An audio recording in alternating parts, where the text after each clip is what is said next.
গত কয়েকদিন ধরে খবরের শিরোনামে আরিয়াদহ একের পর এক ঘটনা উঠে আসছে আরিয়াদহ থেকে। এবার আরিয়াদহের ঘটনায় মমতা বন্দ্যোপাধ্যায়ের নিশানায় অর্জুন সিং।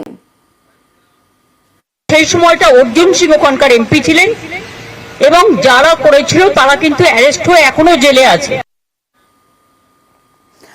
আরিয়াদহে নিগ্রহে ব্যবস্থা রাজ্যের। জয়ন্ত সিং সহ 6 দুষ্কৃতীকে গ্রেফতার পুলিশের। আগেও একাধিক মামলায় গ্রেফতার জয়ন্ত বলে দাবি করা হয়েছে রাজ্যের তরফে। ঘটনাটি মার্চ 2021 সালের 3 বৎসর আগের।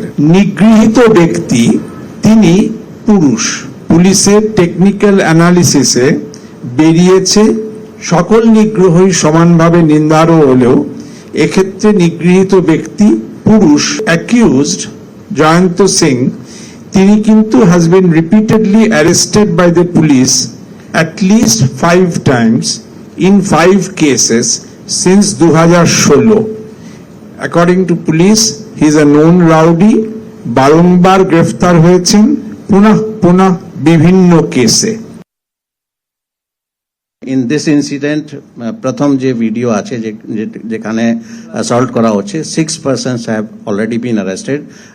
All the persons have been who are seen in the video have been identified, and remaining persons will also be arrested.